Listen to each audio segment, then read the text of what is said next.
So இது மாதிரி ஒரு பிளாக் அண்ட் ஒயிட் அப்புறம் வந்து இது மாதிரி ஒரு டிஃப்ரெண்ட்டான கலர் சேச்சுரேஷன் பண்ணி ஸோ இது மாதிரி டிஃப்ரெண்ட்டான இமேஜ் எப்படி க்ரியேட் பண்ணுறது இந்த மாதிரி லுக்கில் உங்களோட ஃபில்டர் ஸ்னாப்சீடில் எப்படி க்ரியேட் பண்ணுறது அப்படிங்கிறத பார்ப்போம். ஸோ ஸ்னாப்சீடில் எந்த ஃபோட்டோ உங்களுக்கு வேணுமோ அதை செலக்ட் பண்ணிக்கோங்க, அதை இன்சர்ட் பண்ணிக்கோங்க. ஸோ அடுத்ததாக கீழே டூல்ஸ் அப்படிங்கிற ஆப்ஷன் இருக்கும், அதில் டியூன் இமேஜ் அப்படிங்கிறத கிளிக் பண்ணுங்கள். ஸோ இதில் செய்த மாதிரியே உங்களுக்கு அந்த கான்ட்ராஸ்ட்டை ஃபுல்லாக அதிகமாகவும் பிரைட்னஸ் அதிகமாகவும் நீங்கள் அட்ஜஸ்ட் பண்ணுங்கள். சேச்சுரேஷனும் ஃபுல்லாக இருக்கட்டும். ஸோ அதுக்கப்புறம் பார்த்தீங்கன்னா இந்த ஆப்ஷன் வந்து ஃபுல்லாக வச்சுக்கோங்க. அண்ட் இதுவும் வந்து மைனஸ்லையா ப்ளஸில் பண்ணும்போது சேஞ்சஸ் தெரியும். ஸோ இதில் வந்து மைனஸ் பண்ணிக்கோங்க, இந்த ஆப்ஷன் ஷேடோ வந்து மைனஸ் பண்ணிக்கோங்க. ஸோ கடைசியாக வார்ம் வந்து அதுவும் மைனஸ் பண்ணிக்கோங்க. ஸோ இது மாதிரி எல்லா ஆப்ஷன்ஸும் கரெக்ட் பண்ணிங்கன்னா இப்போ ஆக்சுவலாக ஒரு இமேஜ் கிடைக்கும் உங்களுக்கு. செம்ம லுக்காக ஒரு சேச்சுரேஷனான ஒரு இமேஜ் கிடைக்கும். ரொம்பவே சூப்பர் எக்ஸலண்ட்டாக இருக்கும்.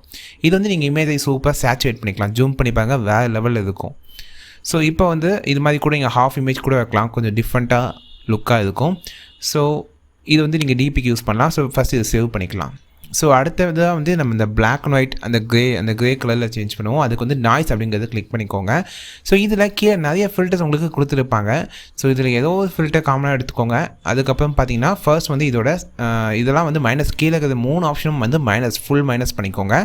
மேலே இருக்க பிரைட்னஸ் மட்டும் நீங்கள் வந்து அட்ஜஸ்ட் பண்ணுற மாதிரி இருக்கும். இது ஃபுல்லாக மைனஸ் பண்ணிட்டு மேலே இருக்கிறத மட்டும் ப்ளஸ்ஸோ மைனஸோ பண்ணும்போது உங்களுக்கு ஒரு டிஃப்ரெண்ட்டான லுக் கிடைக்கும். பார்த்தீங்கன்னா பாதி லெவல் வரைக்கும் மைனஸ் பண்ணிங்கன்னா இப்போ ஒரு ஷேடோ ஆஃப் இமேஜ் உங்களுக்கு கிடைக்குது.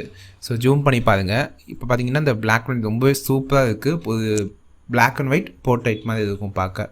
ஸோ இதுவே கொஞ்சம் பிரைட்னஸ் வச்சிங்கன்னா இப்போ ஃபேஸில் லைட்டிங் கொஞ்சம் அதிகமாக இருக்கும், அப்போ உங்களுக்கு பார்க்க செம்ம லுக்காக இருக்கும். ஸோ இது ஒன்று சேவ் பண்ணிக்குவோம். ஸோ சேவ் பண்ணிட்டு இப்போ திரும்ப அதே மாதிரி அதே நாய்ஸ் ஸ்க்ரீன் அந்த எடிட்குள்ளே போய்க்கிறேன். ஸோ இப்போ வந்து திரும்ப அந்த கீழே இருக்கிற 3 ஆப்ஷன் வந்து மைனஸ்க்கு கொண்டு போங்க.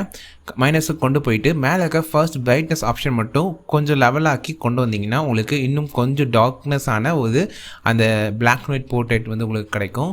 ஸோ ரொம்பவே சூப்பரான ஒரு எடிட்டிங் ஆப்ஷன் இது ஸ்னாப்சீடில். ஸோ ஜஸ்ட் ட்ரை பண்ணிப்பாங்க, ரொம்பவே ப்ரொஃபஷனலான ஒரு எடிட் பண்ண மாதிரி இருக்கும். இதை வந்து நீங்கள் டிபி இல்லை வாட்ஸ்அப் ஃபேஸ்புக்கில் ஷேர் பண்ணி பாருங்கள். ஸோ இந்த வீடியோ உங்களுக்கு பிடிச்சிருந்துச்சுன்னா இந்த வீடியோக்கு லைக் பண்ணுங்கள், இந்த வீடியோ உங்கள் ஃப்ரெண்ட்ஸோட ஷேர் பண்ணுங்கள், மறக்காமல் இந்த சேனலுக்கு சப்ஸ்கிரைப் பண்ணுங்கள்.